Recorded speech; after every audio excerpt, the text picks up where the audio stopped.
Berserk y la filosofía. Hola amigos, soy Rafael Robles y en los próximos minutos vamos a hablar de un manga extraordinario, Berserk.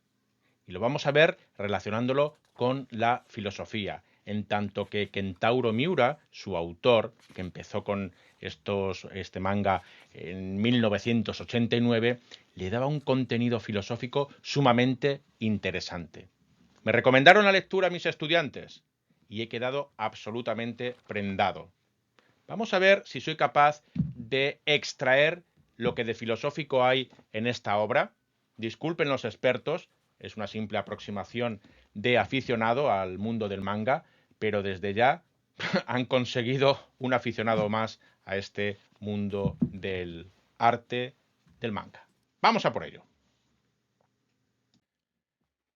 En este primer volumen, que ha editado maravillosamente bien la editorial Panini, se cuentan las aventuras y desventuras de Berserk, que va a ir evolucionando a lo largo de los próximos volúmenes. Yo creo que hay publicados, creo, unos 40 volúmenes, como este, absolutamente extraordinarios por lo que he visto en algunas reseñas, y cuenta las aventuras de un guerrero con un carácter peculiar y que se llama Berserk, y que va acompañado de un elfo, el elfo entendido como una especie de hada, que yo también entiendo como una especie de voz de su conciencia que está ahí diciéndole lo que está bien, lo que está mal y demás, cuyo nombre es Puck.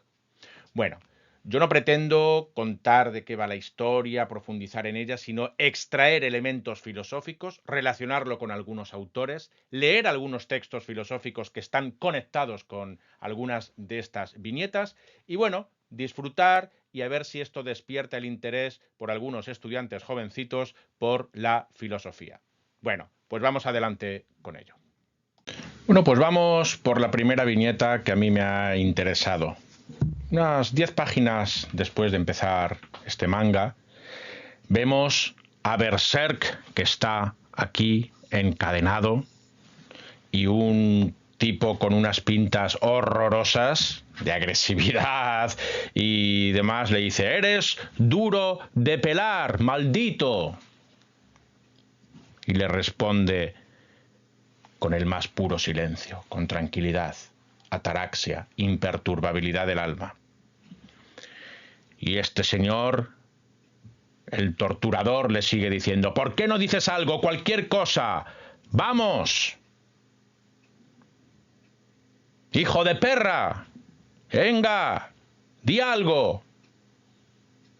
Bueno, aquí Berserk está dando cuenta de un valor interesante del cual ha hablado muy bien la filosofía estoica. Y uno de los máximos valedores de la filosofía estoica es Marco Aurelio. Y en su obra sensacional Las Meditaciones dice cosas que a lo mejor tenía en mente Kentaro Miura, el autor de esta obra, y que a lo mejor ha querido transmitir a la esencia de este personaje. Voy a leer algunas citas y vamos a tener en mente estas imágenes. Dice, por ejemplo: esto es todo lo que soy: un poco de carne, un breve hálito vital y el guía interior. Toma ya. Este hombre es capaz de aguantar el dolor en tanto que es consciente de que, bueno, no es más que carne, que el dolor no existe o que está prácticamente, se puede controlar con un buen entrenamiento con tu mente. Hay más citas más adelante. Por ejemplo, esta cita también tiene mucho que ver con esta página del manga. Aunque debieras vivir 3000 años y otras tantas veces 10.000, no obstante recuerda que nadie pierde otra vida que la que vive, ni vive otra que la que pierde. En consecuencia, lo más largo y lo más corto confluyen en un mismo punto. Yo no sé si Miura estaba intentando que este personaje pensara esas cuestiones. Iba a decir, ¿Berserk piensa esto? O sea, cuando le están torturando, cuando le están amenazando de muerte, estos pensamientos estoicos de Marco Aurelio ayudan a poder mantener el control. La verdad es que hay que estar hecho de una materia muy especial. Sin embargo, hay gente a lo largo de la historia que se ha comportado como Berserk. Más citas, por ejemplo, la siguiente. Tienes que aceptar las cosas de forma simple, como si un dios te hubiese dicho: mañana morirás, o en todo caso, pasado mañana. ¿No habrías puesto mayor empeño en morir pasado mañana que mañana? A menos que fueras extremadamente vil. Porque ¿cuánta es la diferencia? De igual modo, no consideres de gran importancia morir al cabo de muchos años en vez de mañana. Es otro de los grandes pensamientos de Marco Aurelio y del estoicismo. En la eternidad del universo, o en la infinitud, o al menos en la enormidad del universo y del tiempo y del espacio, ¿qué más da morir mañana que morir dentro de 1000 años? ¿Qué diferencia? ¿Qué supone esos 1000 años? Berserk está pensando en todo esto a la hora de aguantar el dolor y enfrentarse a esa muerte. Prosigue Marco Aurelio más adelante. Si te afliges por alguna causa externa, no es ella lo que te importuna, sino el juicio que tú haces de ella. Y borrar este juicio de ti depende. Pero si te aflige algo que radica en tu disposición, ¿quién te impide rectificar tu criterio? Magnífico pensamiento de Marco Aurelio. Tenemos aquí a Berserk sufriendo, atacado. Entonces estamos acostumbrados a que si alguien te ataca, pues tengas que sentir algo, una sensación negativa. Si eres capaz de cambiar esa sensación o el pensamiento que tú tienes sobre eso que te está ocurriendo, pues ocurre lo que tú quieras que ocurra.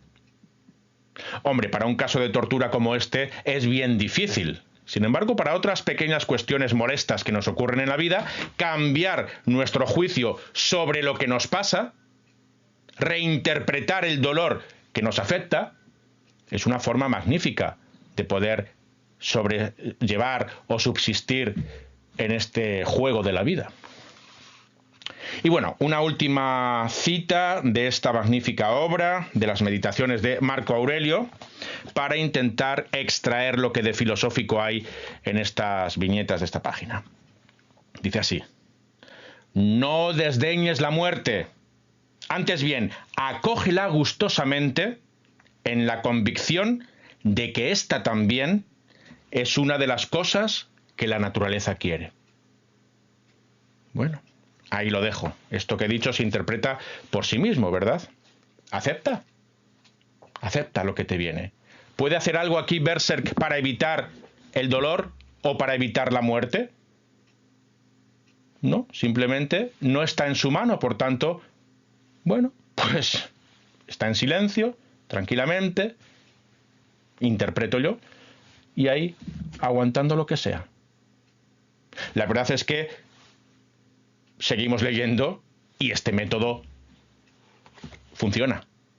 El estoicismo funciona, sobre todo cuando uno se enfrenta a situaciones tan horrorosas y horribles como las que vamos a ir viendo en las distintas sagas de Berserk. Bien, un poquito más adelante, en esa saga que estamos viendo del Guerrero Negro, vemos la siguiente página, las siguientes viñetas que dice aquí Berserk: los que se ven involucrados en batallas ajenas y mueren son simple morralla cuya vida carece de valor. Y dice Puck, el elfo: mi pecho arde. Y responde Berserk: si uno no es capaz de hacer lo que le plazca con su propia vida, está mejor muerto. Muchas escuelas pueden asumir este pensamiento de Berserk, pero voy a continuar un poquito más con el estoicismo. En este caso, me voy a servir de un filósofo estoico menos conocido que Marco Aurelio y que Séneca y compañía, y que se llama Hierocles. Nos ha llegado un libro, bueno, fragmentos, y un fragmento titulado ¿Cómo deberíamos comportarnos en relación con nuestros parientes? Y esto está recogido en un librito de Massimo Pigliucci que se llama Mi cuaderno estoico. Mi cuaderno estoico, de la editorial Ariel. A partir de este texto, Pigliucci va proponiendo una serie de ejercicios para poder llevar el estoicismo en tu vida del día a día. Nosotros no nos vamos a meter en eso, simplemente voy a leer el texto. Son 3 párrafos. Ya sabéis, la filosofía requiere de tiempo, si no transformamos la filosofía en algo que se parece más bien a la autoayuda, a pensamientos más o menos ingeniosos pero que poco aportan. La filosofía requiere cierta disciplina, cierta tranquilidad del ánimo. Por eso a veces es demasiado extenso. Este vídeo va a ser extenso, pero bueno, para el que le sea de provecho, bienvenido sea. Y dice así este fragmento de Hierocles. Tenemos en mente, ¿de acuerdo?, estas 3 viñetas de Berserk, y dice: cada uno de nosotros es como si estuviera circunscrito por muchos círculos. Os pongo aquí el esquema del círculo, ahora volveremos al texto, el esquema del círculo que propone Pigliucci, ¿de acuerdo? Tenedlo aquí en mente, creo que se ve bien ahí. Este es el círculo, y Berserk estaría ahí en ese círculo más interior de todos. El yo de Berserk está ahí de manera absolutamente egoísta. El egocentrismo de Berserk es muy característico. No sé si a lo largo del desarrollo de esta obra irán apareciendo elementos un poquito más generosos, pero de momento da una imagen absolutamente egocéntrica. Pues bien, cada uno de nosotros es como si estuviera circunscrito por muchos círculos, algunos de los cuales son pequeños, pero otros son mayores. Y algunos comprenden, es decir, incluyen, pero otros están comprendidos, es decir, incluidos, según los diferentes y desiguales hábitos. Puesto que el primer círculo, desde luego, y el más cercano, es el que todo el mundo describe situando su mente en el centro y que comprende todo aquello que se supone que es para el bien del cuerpo, porque ese es casi el círculo más pequeño y toca casi el centro mismo. El segundo, a partir de este, y que se sitúa a mayor distancia del centro, pero comprende el primer círculo, es aquel en el que se organizan los padres, los hermanos, la esposa y los hijos. El tercer círculo, desde el centro, es el que contiene a tíos y tías, abuelos y abuelas y a los hijos de hermanos y hermanas. Después de este está el círculo que comprende al resto de parientes. Junto a él está el que contiene a la gente corriente, luego el que comprende a los miembros de la misma tribu y después el que contiene a los ciudadanos. A continuación hay otros 2 círculos, uno de los cuales es el de aquellos que habitan en las cercanías de la ciudad y el otro de los que habitan en la misma provincia. Pero el círculo más exterior y el mayor de todos, el cual comprende a todo el resto de círculos, es el de la raza humana en su conjunto. Así las cosas, es la provincia del hombre la que se esfuerza por comportarse correctamente en cada una de esas relaciones, para reunir, en cierto sentido, los círculos en un centro y esforzarse seriamente para trasladarse de los círculos concéntricos a los diversos particulares que comprenden. Se refiere, por tanto, al hombre amante de la familia, comportarse de manera adecuada, en relación con sus padres y hermanos, asimismo, según la misma analogía, en relación con sus parientes de ambos sexos, tales como los abuelos, los tíos y las tías, en relación con aquellos de una edad parecida, como sus primos, y en relación de parientes menores, como los hijos de sus primos. Y ahí termina este fragmento. Está claro, como hemos dicho antes, que Berserk está ahí en un círculo aislado, absolutamente solitario, no tiene familia, no tiene amigos.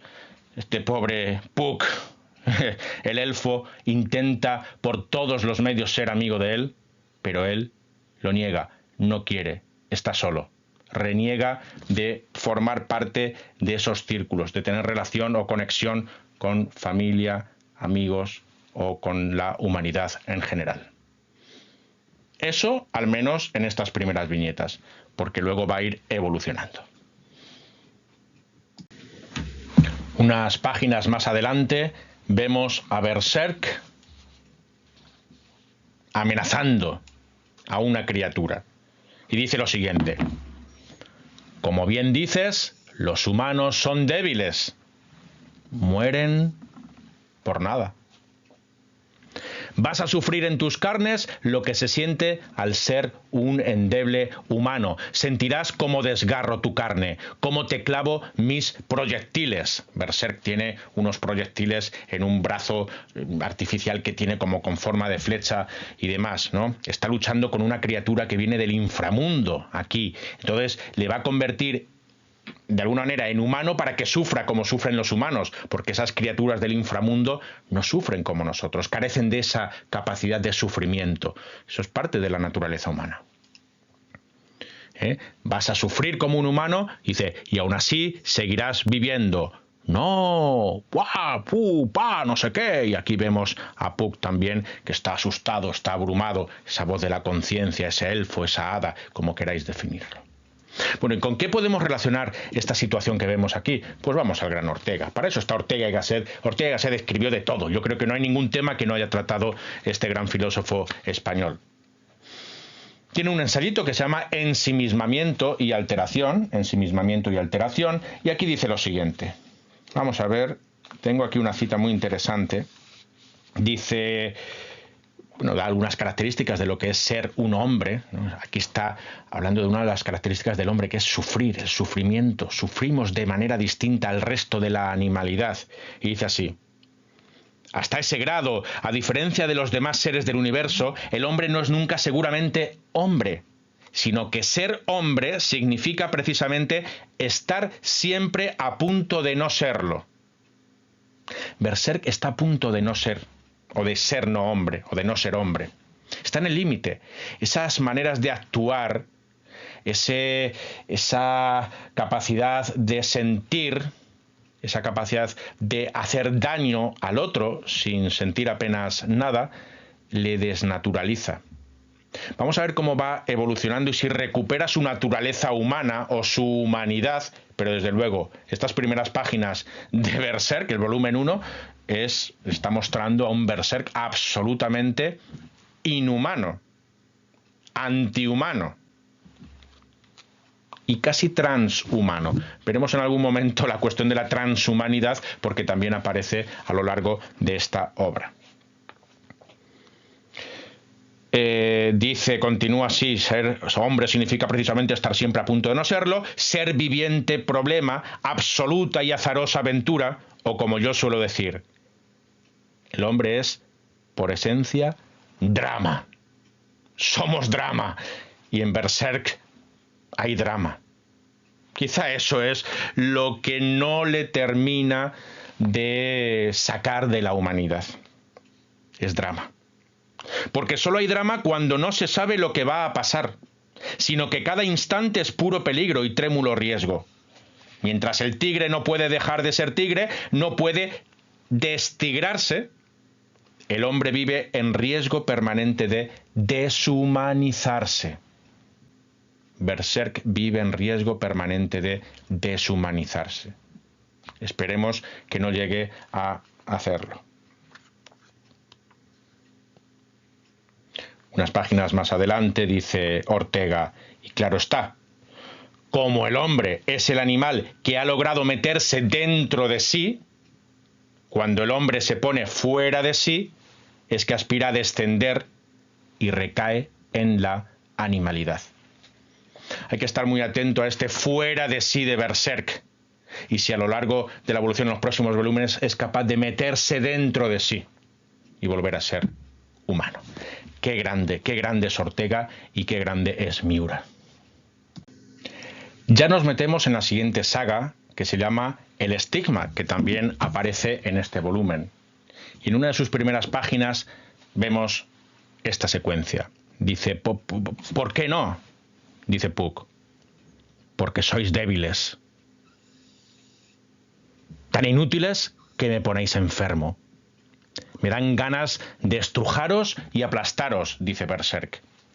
No servís para nada, encima sois bocazas y revoloteáis alrededor de la gente como moscas cojoneras.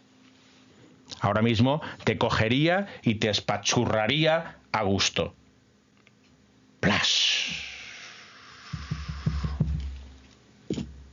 Algo de sádico hay en Berserk, algo de enfermizo, algo de patológico. A mí me recuerda a La condición humana de Hannah Arendt. La condición humana de Hannah Arendt. Un libro muy recomendable acerca de eso, de nuestra naturaleza humana, en qué consiste, sobre todo, estamos aquí para trabajar, para laborar, para vivir, para actuar, para cambiar la realidad que nos circunda, que es tremendamente injusta. En las páginas finales tiene un apartado que se llama La victoria del animal laborans, el animal que trabaja, el que labora, ¿no? Dice así: la vida individual se hizo mortal de nuevo, tan mortal como lo había sido en la antigüedad. Y el mundo fue menos estable, menos permanente, y por consiguiente menos digno de confianza que lo había sido durante la era cristiana. Esto es a partir de la duda metódica de Descartes, la duda cartesiana. El hombre moderno, cuando perdió la certeza de un mundo futuro, se lanzó dentro de sí mismo y no del mundo.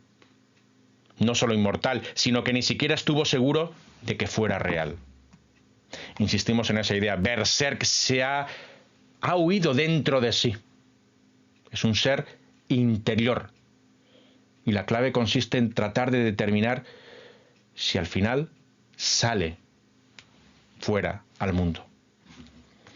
Unas páginas más adelante dice, 2 páginas después dice, el propio pensamiento, cuando se convirtió en cálculo de las consecuencias, Berserk parece que no calcula las consecuencias. Por lo que yo estoy viendo, él actúa a veces por instinto, no creo que piense. Es puro instinto. A ver si en los próximos volúmenes cambia o no esa actitud. Pero es pura animalidad en algunos instantes, puro instinto. Y eso dice Arendt, el propio pensamiento, cuando se convirtió en cálculo de las consecuencias, pasó a ser una función del cerebro, con el resultado de que los instrumentos electrónicos sirven mucho mejor para cumplir esas funciones. Los filósofos de la ciencia hablan de la mente extendida. Nuestra memoria la dejamos en cuadernos de notas, en ordenadores, en tablets, liberamos un gran espacio dentro de nosotros y por tanto ya no nos preocupamos. Esto lo está criticando Hannah Arendt. No tardó en entenderse la acción y así continúa casi exclusivamente como hacer y fabricar, con la diferencia de que hacer, debido a su mundanidad e inherente indiferencia por la vida, se consideró como otra forma de laborar, una función más complicada, pero no más misteriosa del proceso de la vida. ¿Berserk fabrica o Berserk labora? Cuando él no calcula las consecuencias de sus actos, ¿en qué se está convirtiendo? ¿Está fabricando un mundo mejor, como dice Hannah Arendt? Hannah Arendt termina su obra diciendo: nunca está nadie más activo que cuando no hace nada. Nunca está menos solo que cuando está consigo mismo. Por tanto, esta contradicción, estar solo, o sea, estar poco solo, es decir, estar muy acompañado, la doble negación es afirmación, ¿no? Está menos solo que cuando está consigo mismo, por tanto, como Berserk está consigo mismo, está más acompañado que nadie. ¿Y eso qué significa? ¿Qué es lo que busca Berserk en definitiva? ¿Cuál es la condición humana que caracteriza a Berserk? Unas páginas más adelante del estigma, vemos la siguiente página. Dice, hizo lo que deseaba y murió por ello. ¿Qué tiene de malo? Mucho mejor así.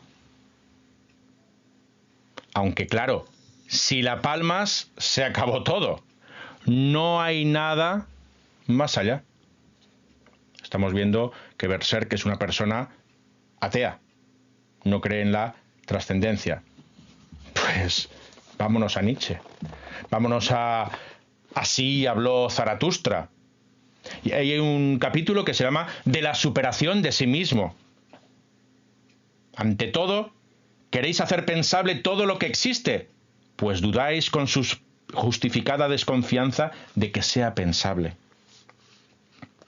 Pero debe amoldarse y plegarse a vosotros, así lo quiere vuestra voluntad. Debe volverse liso y someterse al espíritu, como su espejo y su imagen reflejada. Esa es toda vuestra voluntad, sapientísimos, una voluntad de poder. Y ello, aunque habléis del bien y del mal y de las valoraciones. Queréis crear el mundo ante el que podáis arrodillaros. Esa es vuestra última esperanza y vuestra última ebriedad. Eso es lo que parece estar diciendo Berserk. Berserk es un Zaratustra. Zaratustra es ese dios de la antigua Persia. Hoy en día siguen existiendo los zoroástricos, pero bueno, Nietzsche se apodera de esa deidad para lanzar un mensaje absolutamente vitalista. Y uno de los elementos fundamentales es el de la voluntad de poder. Berserk es voluntad de poder. Hace lo que le viene en gana. Es el impulso vital que tiene mucho más desarrollado que otros seres humanos. A él le da igual todo. Haz lo que desees. Da igual las consecuencias. ¿Esto le va a llevar por buen camino o no? Concluye Nietzsche ese capítulo diciendo, 3 páginas más adelante dice, y que caiga hecho pedazos todo lo que en nuestras verdades pueda caer hecho pedazos. Hay muchas casas que construir todavía. Kentaro Miura ha leído a Nietzsche. Berserk es un personaje nietzscheano. Y esperemos que deje de serlo en algún momento. En esta otra página vemos que ocurre lo siguiente. Dice Berserk, yo siempre lo digo, los que se ven involucrados en batallas ajenas y mueren son simple morralla. Si uno no es capaz de hacer lo que le plazca con su propia vida, está mejor muerto. Ellos dos no tenían la fuerza necesaria para defenderse de la calamidad que represento yo. Tan simple como eso. Si te preocupara aplastar a las hormigas, ni siquiera podrías andar. Menudo pensamiento. Si te preocupara aplastar a las hormigas, ni siquiera podrías andar. No es políticamente correcto decir estas cosas, no es un mensaje muy positivo para nuestra sociedad, pero creo que este tipo de pensamientos hay que conocerlos y es una manera de vacunarse contra pensamientos que pueden ser muy nocivos para la convivencia democrática. Claro, ese pensamiento absolutamente sigue derivando de Nietzsche, del así habló Zaratustra. En este momento me gustaría leer, es un poquito largo, bueno, son 3 páginas, pero quizá es un poco pesado para este vídeo, pero quiero leerlo.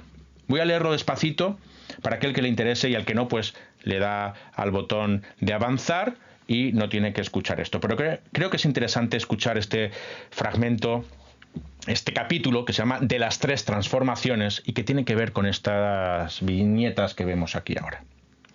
3 transformaciones del espíritu os menciono. Cómo el espíritu se convierte en camello, y el camello en león, y el león, por fin, en niño.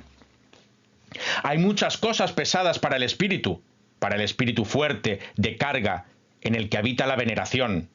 Su fortaleza demanda cosas pesadas, e incluso las más pesadas de todas. Tenemos que tener en cuenta qué es Berserk. ¿Un león, un camello o un niño? ¿Qué es pesado? Así pregunta el espíritu de carga y se arrodilla igual que el camello y quiere que lo carguen bien. ¿Qué es lo más pesado, héroes? Así pregunta el espíritu de carga para que yo cargue con ello y mi fortaleza se regocije. ¿Acaso no es humillarse para hacer daño a la propia soberbia? ¿Hacer brillar la propia tontería para burlarse de la propia sabiduría? ¿O acaso es apartarnos de nuestra causa cuando ella celebra su victoria? ¿Subir a altas montañas para tentar al tentador? ¿O acaso es alimentarse de las bellotas y de la hierba del conocimiento y sufrir hambre en el alma por amor a la verdad? ¿O acaso es estar enfermo y enviar a paseo a los consoladores y hacer amistad con sordos que nunca oyen lo que tú quieres? ¿O acaso es sumergirse en agua sucia cuando ella es el agua de la verdad y no apartar de sí las frías ranas y los calientes sapos? ¿O acaso es amar a quienes nos desprecian y tender la mano al fantasma cuando quiere causarnos miedo? Con todas estas cosas, las más pesadas de todas, carga el espíritu de carga. Semejante al camello que corre al desierto con su carga, así corre él a su desierto. Pero en lo más solitario del desierto tiene lugar la segunda transformación. En león se transforma aquí el espíritu, quiere conquistar su libertad como se conquista una presa y ser señor en su propio desierto. Aquí busca a su último señor, quiere convertirse en enemigo de él y de su último dios. Con el gran dragón quiere pelear para conseguir la victoria. ¿Quién es el gran dragón al que el espíritu no quiere seguir llamando señor ni dios? Tú debes se llama el gran dragón, pero el espíritu del león dice, yo quiero. Tú debes le cierre el paso. Brilla como el oro. Es un animal escamoso y en cada una de sus escamas brilla áureamente tú debes.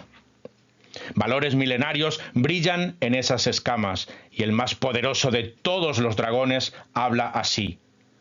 Todos los valores de las cosas brillan en mí. Todos los valores han sido ya creados y yo soy todos los valores creados. En verdad, no debe seguir habiendo ningún yo quiero. Así hablaba el dragón. Hermanos míos, ¿para qué se precisa que haya el león en el espíritu? ¿Por qué no basta la bestia de carga que renuncia a todo y es respetuosa? Crear valores nuevos.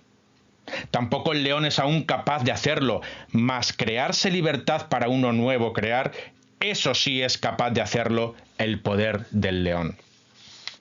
Crearse libertad y un no santo incluso frente al deber. Para ello, hermanos míos, es preciso el león.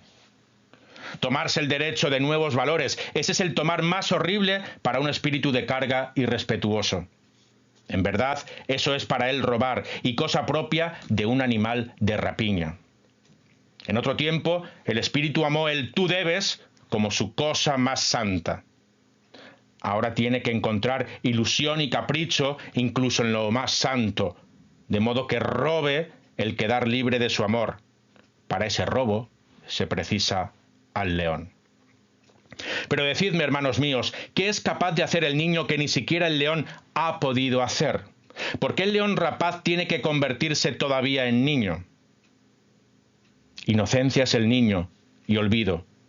Un nuevo comienzo, un juego, una rueda que se mueve por sí misma, un primer movimiento, un santo decir sí. Sí, hermanos míos, para el juego del crear se precisa un santo decir sí. El espíritu quiere ahora su voluntad. El retirado del mundo conquista ahora su mundo. 3 transformaciones del espíritu os he mencionado. Cómo el espíritu se convirtió en camello, y el camello en león, y el león, por fin, en niño. Así habló Zaratustra. Y entonces residía en la ciudad que es llamada la vaca multicolor. ¡Ah! ¡Qué fragmento! Uno de los fragmentos clave de la historia de la filosofía. Bien, apliquémoslo a Berserk. Estemos atentos. ¿Qué es Berserk? ¿Un camello? ¿Un león? ¿O es un niño? Rebobinen si no ha quedado claro en qué consiste lo que es el camello, el león y el niño.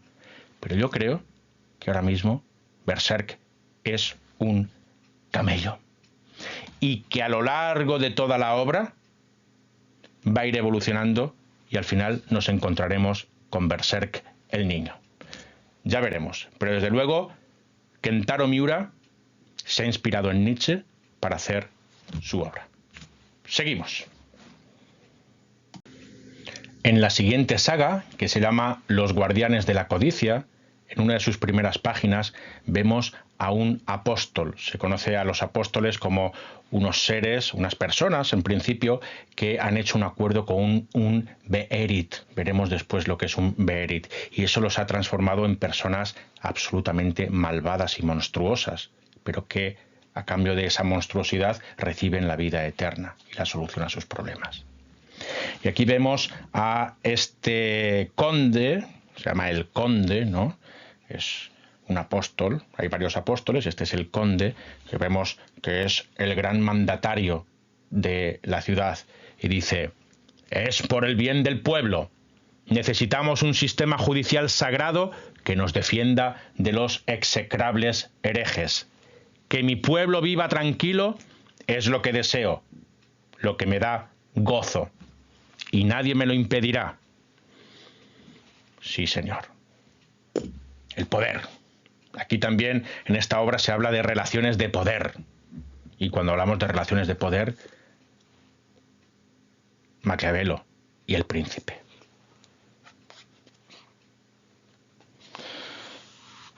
Dice Maquiavelo en el capítulo 18, que yo diría que es el más importante de esta obra, el capítulo 18 del Príncipe de Maquiavelo, es donde se deduce su famosa máxima: el fin justifica los medios. Eso es lo que queremos ver. Este mandatario malísimo tiene que ser malísimo para mantener la cohesión de su Estado, para que no se disgregue, para que no desaparezca. Esto dice Maquiavelo. No es necesario que un príncipe posea la verdad o posea de verdad todas esas cualidades, pero sí es muy necesario que parezca que las posee. Aunque sea un indeseable, ante el pueblo tiene que parecer deseable. La imagen es lo que cuenta. Y prosigue. Y hay que entender bien esto, que un príncipe, y especialmente un príncipe nuevo, no puede observar todas las cualidades que hacen que se considere bueno a un hombre, ya que, para conservar el Estado, a menudo necesita obrar contra la lealtad, contra la caridad, contra la humanidad y contra la religión. Por eso tiene que tener el ánimo dispuesto a cambiar según le indiquen los vientos de la suerte y los cambios de las cosas. Y como dije antes, no separarse del bien si puede, pero saber entrar en el mal si es necesario. Y este señor, como vemos a lo largo de este volumen, entra en el mal, pero una maldad, de una perversidad y una monstruosidad tremenda. Claro, todo esto es metafórico, pero en el mundo real estamos viendo esa maldad por parte de quienes mueven los hilos del mundo. Yo lanzo la pregunta. Más adelante prosigue Maquiavelo y dice: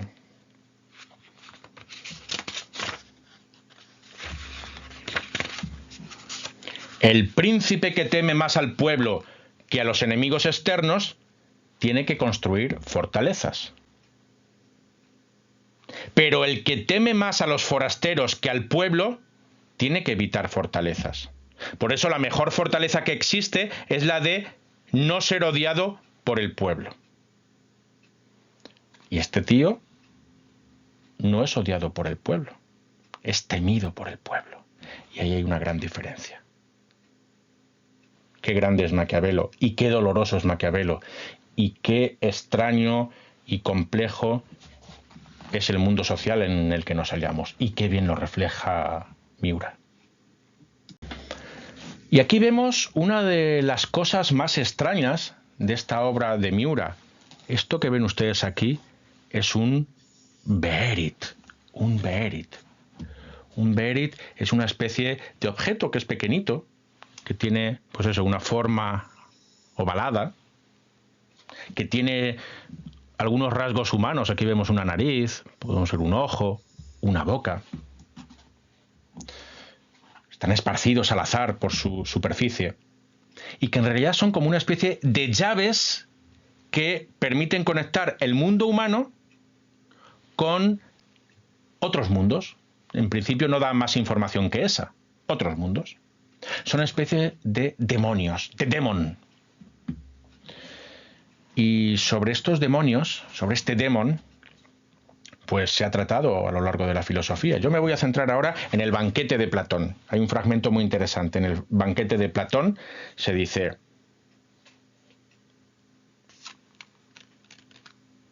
como en los ejemplos anteriores, dijo, algo intermedio entre lo mortal y lo inmortal. ¿Y qué es ello, Diotima?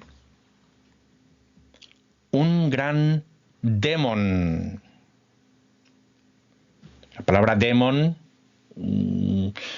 es una traducción de espíritu o de genio, pero bueno, demon queda muy bien ahí, ¿no? Un gran demon, Sócrates, pues también todo lo demónico está entre la divinidad y lo mortal. Yo creo que este Beherit es un demon como el que está describiendo Sócrates. ¿Y qué poder tiene? Dije yo. Interpreta y comunica a los dioses las cosas de los hombres y a los hombres las de los dioses. Súplicas y sacrificios de los unos y de los otros órdenes y recompensas por los sacrificios. Al estar en medio de unos y otros, llena el espacio entre ambos, de suerte que el todo queda unido consigo mismo como un continuo. A través de él funciona toda la adivinación y el arte de los sacerdotes relativa tanto a los sacrificios como a los ritos, en salmos, toda clase de mántica y la magia. La divinidad no tiene contacto con el hombre, sino que es a través de este demon como se produce todo contacto y diálogo entre dioses y hombres, tanto como si están despiertos como si están durmiendo. Y así, el que es sabio en tales materias es un hombre demónico, mientras que el que lo es en cualquier otra cosa, ya sea en las artes o en los trabajos manuales, es un simple artesano. Me quedo con este concepto de Beherit. Vamos a ver cómo va evolucionando, porque tampoco aparece tanto lo del Beherit en esta obra. Está claro es que quien tiene el Beherit tiene un poder tremendo. Es como firmar un pacto con el diablo. Seguimos avanzando en nuestra lectura de Berserk y vemos ahora la saga Los Guardianes de la Codicia 2. Y en una de sus páginas vemos escenas absolutamente truculentas. En este caso vemos a este personaje que nos está describiendo a Berserk la historia de su trauma y cómo se quiere vengar de ese personaje que hemos visto antes, de El Conde. El Conde. ¿Por qué? Porque maltrató a su familia, la mató, la asesinó, a él le condenaron, le torturaron. Una cosa bárbara, y es inevitable sentir esa necesidad de venganza, ¿no?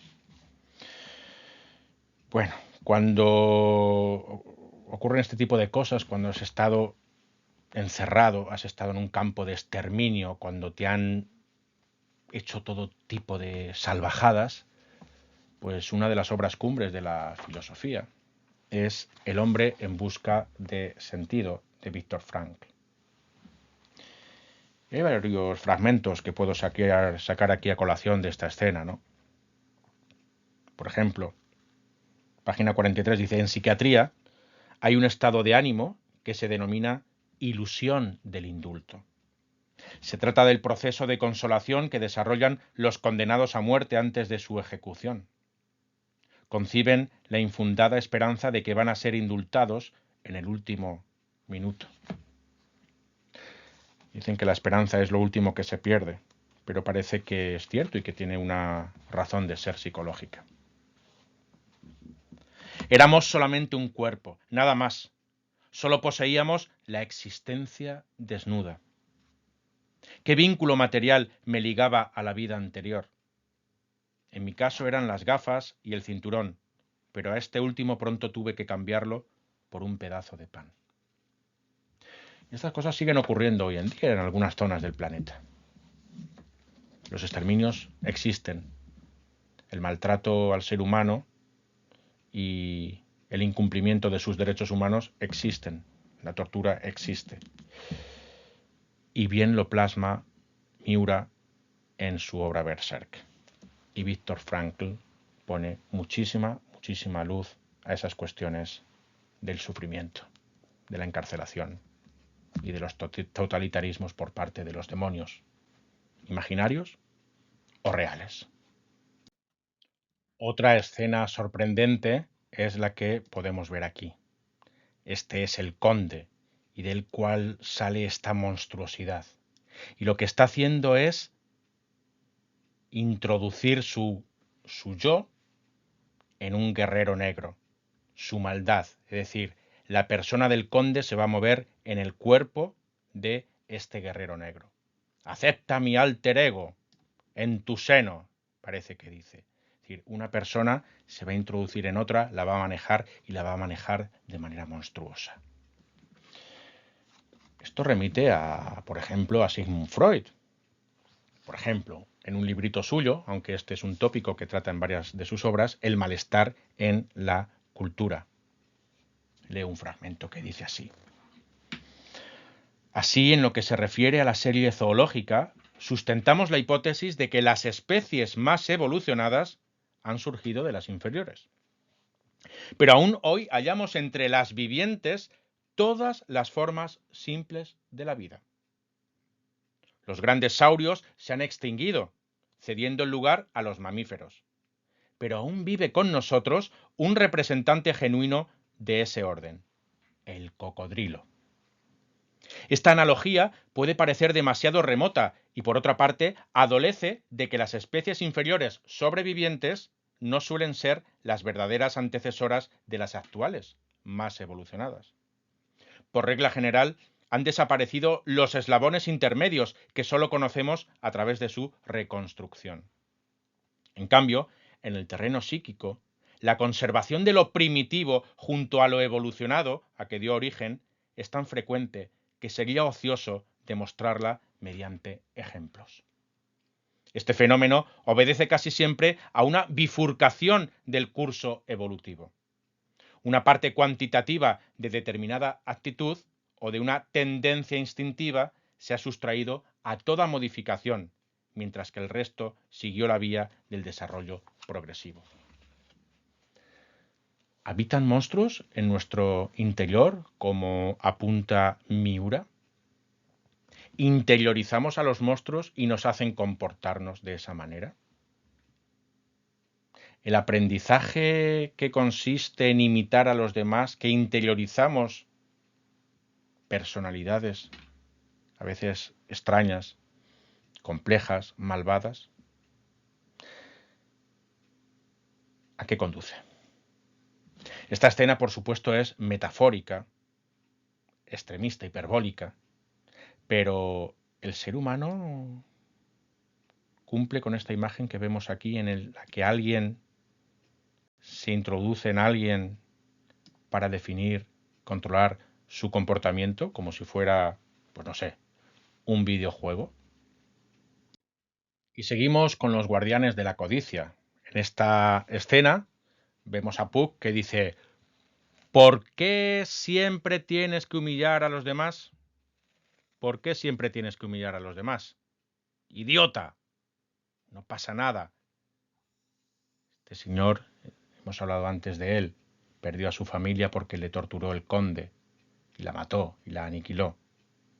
Pero está tan obseso con matarle que permite cualquier humillación que se ha narrado en viñetas anteriores. Mientras mate a ese hombre inmundo, puede decirme lo que quiera. Puede decirme lo que quiera. Y le responde Berserk: maldito lameculos. ¿Cómo podemos analizar esta escena? Pues vamos a quién si no, Aristóteles, la ética a Nicómaco de Aristóteles. Dentro de esta obra, el libro cuarto habla de las emociones, de las pasiones. Y tiene un apartado 5 que es sobre la mansedumbre. Y entiende que la mansedumbre es el justo medio entre la irascibilidad y la persona que es insensitiva, dice. Voy a leer, son 2 páginas, pero sumamente interesantes. Digo, como antes, el que no le interese esto puede seguir avanzando y ver otras escenas de Berserk, pero esto sí que lo podemos leer y teniendo en cuenta esta imagen de la persona absolutamente destrozada y que está dispuesta a perder su dignidad con tal de cumplir su venganza. La mansedumbre es un término medio respecto de la ira. Este hombre, después de haber sido ultrajado, no siente ira, o al menos no la expresa.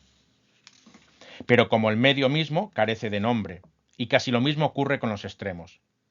Aplicamos la mansedumbre a ese medio, aunque se inclina hacia el defecto que carece también de nombre. El exceso podría llamarse irascibilidad, pues la pasión es la ira, pero las causas son muchas y diversas. Así pues, el que se irrita por cosas debidas y con quien es debido, y además cómo y cuándo y por el tiempo debido, es alabado. Hay que saber enfadarse, viene a decir Aristóteles. Enfadarse, todo el mundo se enfada, pero enfadarse con la persona que se lo merece, durante el tiempo correcto, sin sentir demasiado malestar, eso solamente unos pocos pueden hacerlo. En cualquier caso, desde luego, aquí no estamos viendo esa capacidad de ira virtuosa. Este sería manso si la mansedumbre fuese justamente alabada, porque el que es manso quiere estar sereno y no dejarse llevar por la pasión, sino encolerizarse en la manera y por los motivos y por el tiempo que la razón ordene. Pero parece más bien pecar por defecto, ya que el manso no es vengativo, sino por el contrario, indulgente. El manso no es vengativo. Claro, aquí tenemos a un manso vengativo contra el conde, ese ser abominable, pero no es nada vengativo contra los insultos que le acaba de hacer Berserk. Se siente absolutamente, en fin, que le da absolutamente igual, es un manso. El defecto, ya se trate de una incapacidad por encolerizarse o de otra cosa, es censurado.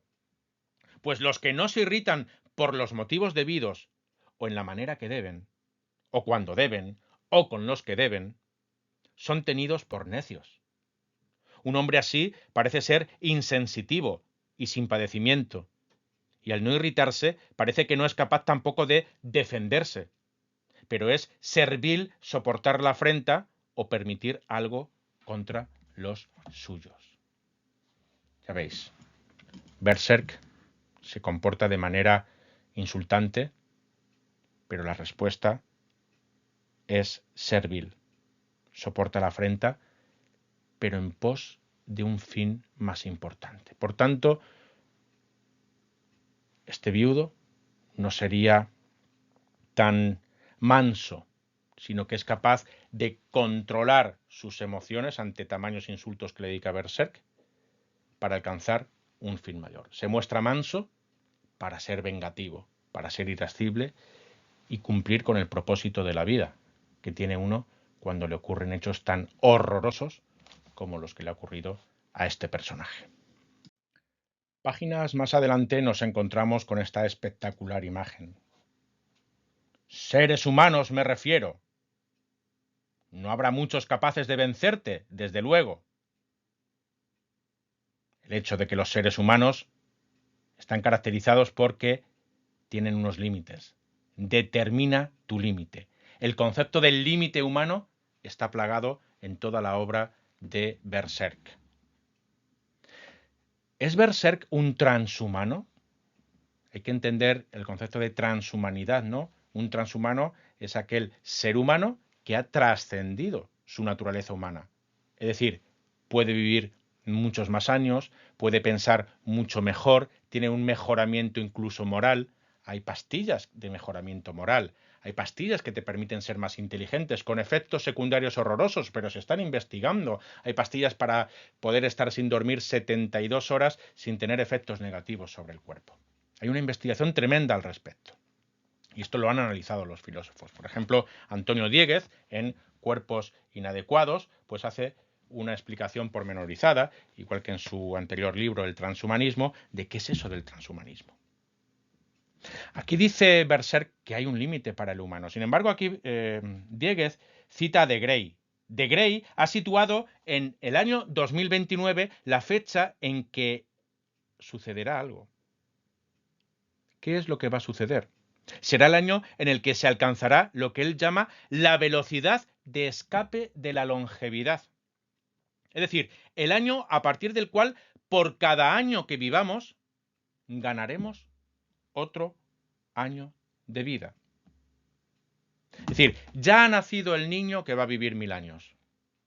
El niño que ha nacido hoy, dentro de 60, 70 años que tenga una enfermedad mortal, podrá disfrutar de una medicina que habrá avanzado en estos 60, 70 años que le permita curarse y vivir otros 50 años.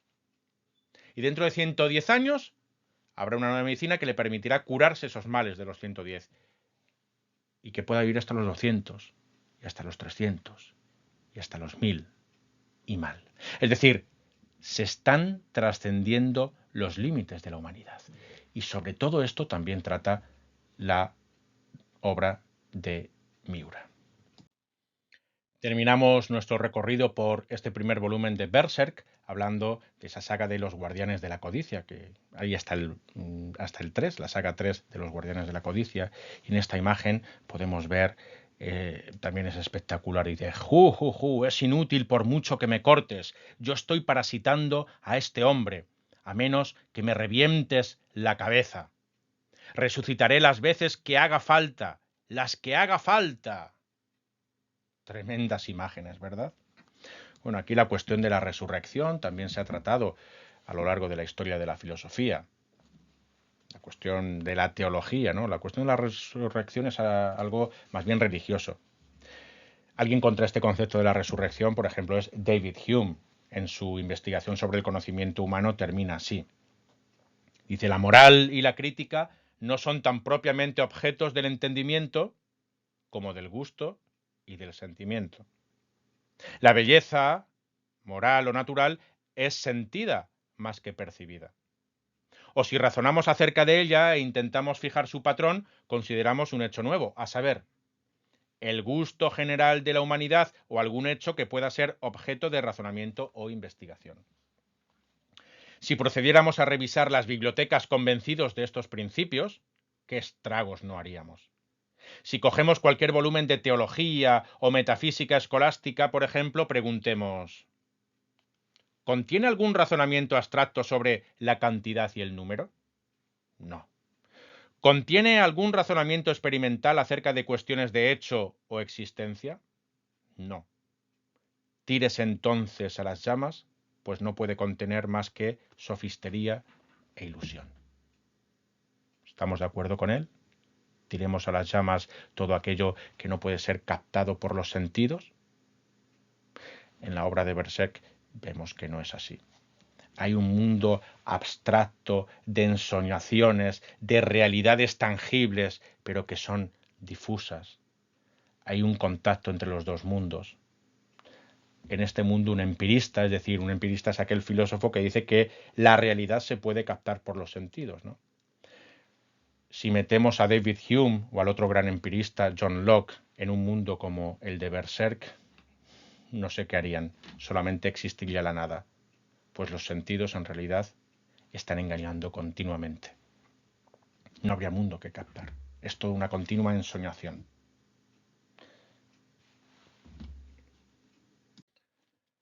Bien, amigos, esta ha sido mi modesta aportación a la relación entre Berserk y la filosofía. Es la aportación de un aficionado que todavía tiene mucho que aprender de estos mundos del manga. Espero que mis estudiantes me sigan aconsejando, asesorando sobre esta pasión, porque es algo pasional, que es el mundo del manga. Y su relación, sobre todo, hay que leerla con un espíritu que trascienda un poco el mero ver qué es lo que está pasando, sino que lo que está pasando tiene un mensaje filosófico. Conectémoslo con lo que sabemos de filosofía. Un abrazo, nos vemos en el próximo vídeo. Hasta pronto.